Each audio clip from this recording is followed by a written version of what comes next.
먼저 강서구민과 대한민국 국민들께 감사드립니다. 국민을 이기는 권력은 없습니다. 이번 선거 결과는 윤석열 정권의 폭주에 대한 국민의 준엄한 심판이자 새로운 강서구를 바라는 국민 모두의 승리입니다. 민주당과 진교훈 후보에게 일할 기회를 주신 강서구민께 다시 한번 깊은 감사의 말씀을 드립니다. 이제 윤석열 대통령이 답해야 할 차례입니다. 민심은 윤석열 정부의 국정기조를 전환하라고 요구하고 있습니다. 국민은 오만과 독선, 무능과 무책임으로 일관한 국정운영에 대한 대통령의 사과를 요구하고 있습니다. 총리의 해임, 법무부 장관의 파면, 부적격 인사에 대한 철회부터 시작해야 합니다.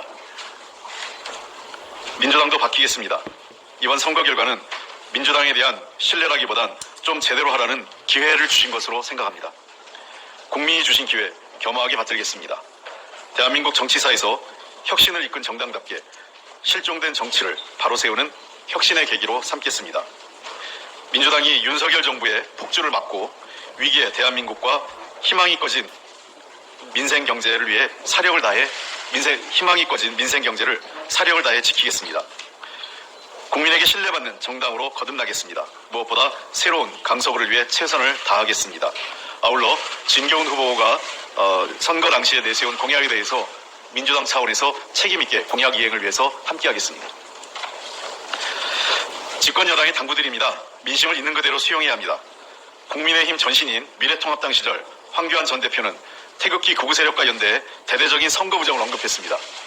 당시 미래통합당은 태극기 부대 등 극우 정당의 이미지를 걷어내기 위해 쇄신을 거듭해 오늘의 집권 여당이 됐습니다.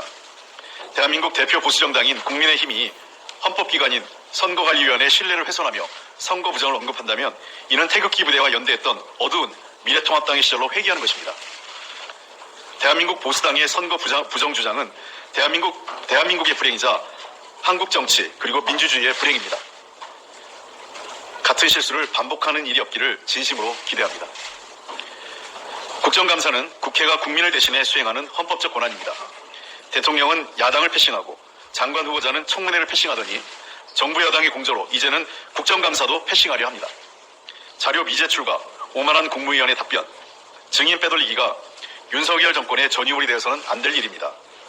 국토부 장관은 대통령 처갓당 관련 의혹이 있는 양평고속도로 BC 분석 세부 데이터 자료 제출을 거부했습니다. 충북 도지사는 오송 참사 관련 자료를 허위로 제출했습니다. R&D 예산 삭감 관련 자료는 통째로 미제출하였고 김건희 여사의 문제의 논문과 관련된 숙대 총장과 국민학원 이사장 등 국감 증인들은 2년째 해외 도피성 출장 중입니다.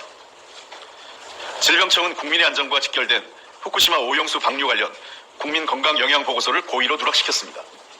외통위에서는 피감기관 직원이 민주당 국회의원의 질의자료를 몰래 훔쳐오다가 덜미를 잡히는 해프닝도 일어났습니다. 법무부 장관은 최악의 인사검증을 해놓고 인사정보관리단은 기계적 자료 수집만 하고 가부 판단을 하지 않는다며 발뺌했습니다. 공직자로서의 책임감이 전혀 없는 발언입니다. 이런 상황에 여당은 공천을 염두에 두고 정부 방어에만 사력을 다하고 있습니다. 파행을 유도하거나 야당의 합리적 지적도 정쟁이라 치부합니다. 그것도 안 되면 남 탓, 이전 정부 탓으로 돌립니다. 지금 여당이 지켜야 할 것은 정부의 국가 무력화나 대통령 지키기가 아니라 위기의 국민과 민생 경제를 지키는 것입니다. 정부와 여당의 공조로 진행되고 있는 국가 무력화 행태 즉각 중단해 주시기 바랍니다. 민주당은 가능한 범위 내에서 모든 수단을 강구해 이번 국감이 온전한 경제 국감, 국민의 삶을 지키는 국감이 되도록 최선을 다하겠습니다. 고맙습니다.